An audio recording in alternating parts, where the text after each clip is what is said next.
Mga kapatid na nananampalataya sa Allah, napakainam ang tao na tinatanggap niya ang mga pagsubok na dumarating sa kanya. Maluwag, bukal sa kanyang kalooban ang kanyang pagtanggap sa mga pagsubok na ibinibigay ng Allah subhanahu wa ta'ala. Higit na minamahal ng Allah subhanahu wa ta'ala. Minamahal ng Allah subhanahu wa ta'ala ang tao na ibig sabihin ay anuman ang dumating sa kanya na pagsubok ay tinatanggap niya ito. Hindi siya magreklamo, hindi niya sinisisi ang sinuman, hindi niya sinisisi ang panahon. Base sa sinabi ni Propeta Muhammad sallallahu alaihi wasallam, "Inna Allaha idza ahabba 'abdan ibtalahu." Aw idza ahabba Allahu 'abdan ibtalahu. Napakalinaw ang hadith na ito, mga kapatid na nananampalataya sa Allah, na kung saan ay sinabi ni Propeta Muhammad sallallahu alaihi wasallam, kapag minamahal ng Allah ang alipin, ang kanyang alipin, ang tao, ibtalahu, ay bibigyan niya ng pagsubok.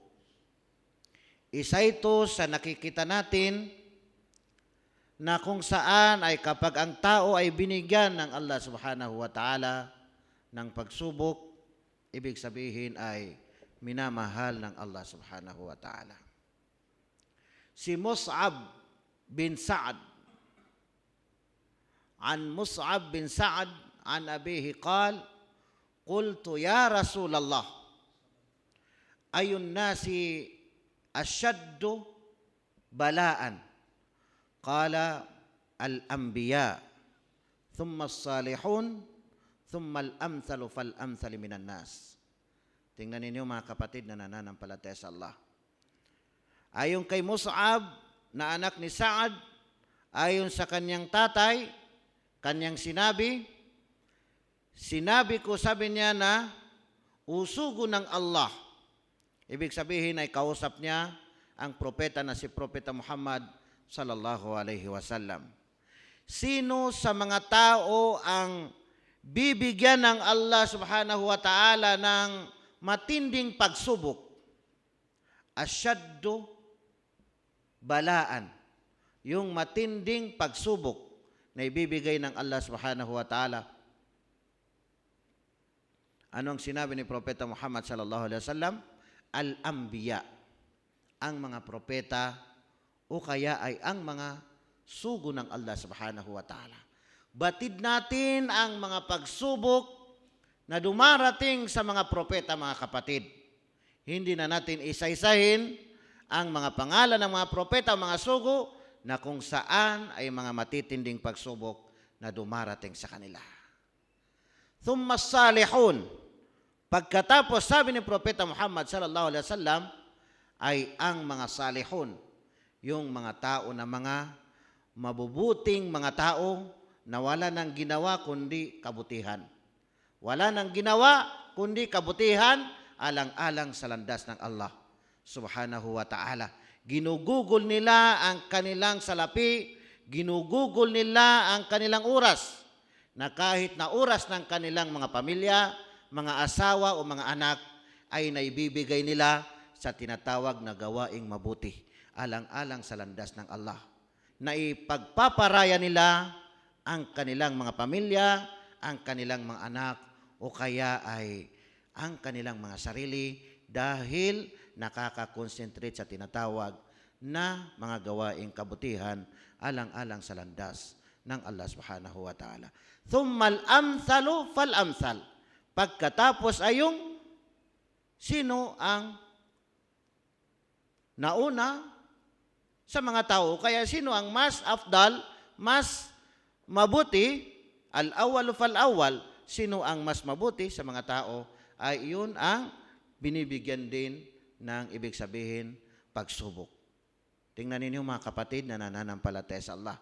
Napakaganda ang pagbanggit ni Propeta Muhammad sallallahu alaihi wasallam.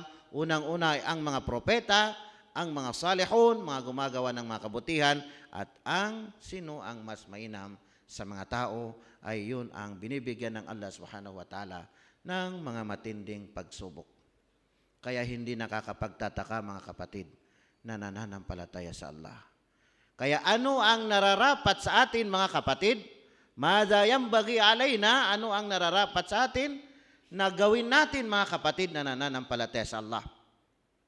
Yanbaghi alayna an nukhlis al-amala lillahi subhanahu wa ta'ala.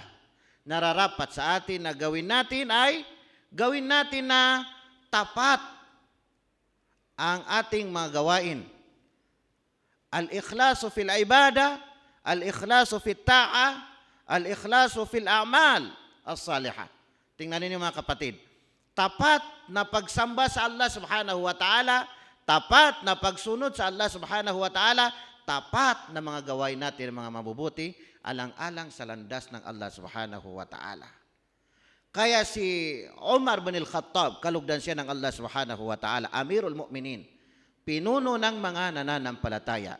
Kataba Umar bin al-Khattab radiyallahu anhu ila Abi Musa al-Ash'ari radiyallahu anhu, man khalusat niyatuhu kafahu Allah ta'ala ma bainahu wa bainan nas. Ang sino mang tao, isinulat ito ni Umar bin al-Khattab kay Abi Musa al-Ash'ari, isa sa kanyang pinagkakatiwalaan. Ang sino mang tao na ikhlas, taos puso, tapat ang kanyang layunin, ang kanyang mga gawain, layunin, kafahullahu ta'ala, ay sapat na ang Allah na mangangalaga sa kanya. Sapat na ang Allah na tutulong sa kanya. Kafahullahu ta'ala ma bainahu wa bainan nas, sa pagitan ng taong ito at pagitan ng mga tao. Anuman ang mga dumarating sa kanya, anuman ang mga masasama na mga plano ng mga tao, sapat na ang Allah subhanahu wa ta'ala na mangangalaga, tutulong o kaya ay tatangkilik sa taong ito na ikhlas ang kaniyang ibig sabihin, mga gawain, mga layunin para sa Allah subhanahu wa ta'ala.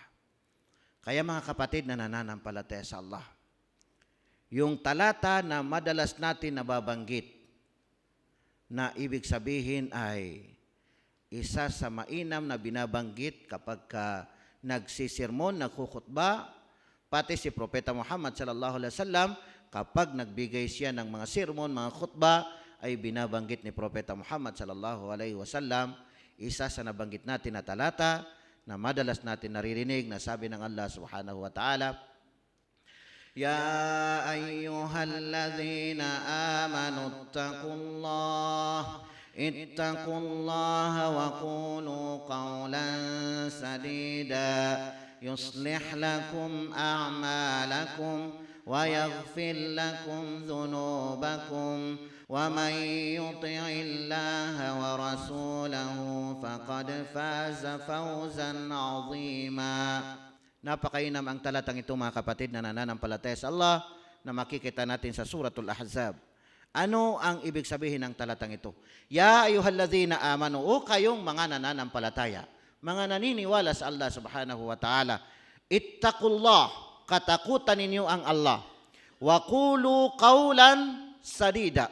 Tingnan ninyo mga kapatid, magsalita kayo ng matuwid na salita. Qawlan sadida, mustaqiman, la i'wijaja fihi, wala inhiraf. Tingnan ninyo mga kapatid, ayon sa pagpapaliwanag ng mga ulama, ibig sabihin, qawlan sadida, na yung ibig sabihin ay sida, yung pagsabi ng diretso. Huwag ka nang magsalita ng paikot-ikot na salita. O kaya ay papunta doon, papunta dito, papunta doon. Inhiraf, hindi. Magsalita ka ng matuwid. Sa ibang pagpapaliwanag ng mga pantas, tulad ni Qatada, kaulan sadida ay ibig sabihin ay as-sidq. Yung tapat, totoo ang sinasabi, yung tama. Tingnan ninyo mga kapatid na nananampalataya sa Allah. Sa ano ang resulta niya? Kapag ka, ibig sabihin, ang tao ay magsalita ng tapat, magsalita ng totoo na sida. Hindi ibig sabihin ay paganong-ganon. Ay, yuslih lakum a'malakum, gagawing mabuti, magiging mabuti ang inyong mga gawain. Magiging matuwid ang inyong mga gawain. Sabi ng Allah subhanahu wa ta'ala, وَيَغْفِرْ لَكُمْ ذُنُوبَكُمْ, at patatawarin para sa inyo ang inyong mga kasalanan. Tingnan ninyo mga kapatid na nananampalataya sa Allah. Lahat tayo ay nakakagawa ng kamalian. يُصْلِحْ لَكُمْ أَعْمَالَكُمْ وَيَغْفِرْ لَكُمْ ذُنُوبَكُمْ وَمَنْ يُطِعِ اللَّهَ وَرَسُولَهُ فَقَدْ فَازَ فَوْزًا عَظِيمًا. Ang sinumang tao na sumunod sa Allah at sa kanyang sugo ay tiyak na nagtagumpay ng malaking tagumpay. Ang paraiso mga kapatid. Napakalaking tagumpay na hindi ka mapupunta o hindi ka maitatapon sa impyernong apoy.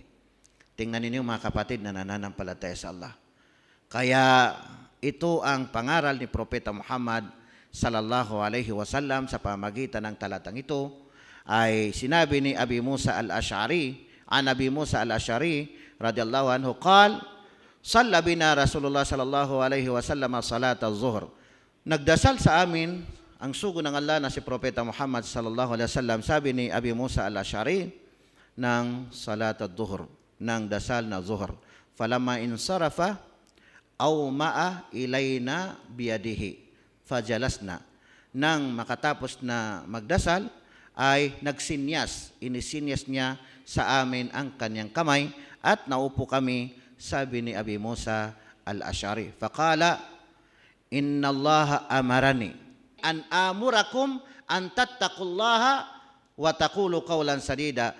Sinabi niya, katotohanan na ang Allah ay pinag-utusan niya ako, sabi ni Propeta Muhammad sallallahu alaihi wasallam, an tattaqullah. Inutusan ako ng Allah na ipag-utos ko sa inyo na katakutan ninyo ang Allah at magsalita kayo ng sida, magsalita kayo ng matuwid.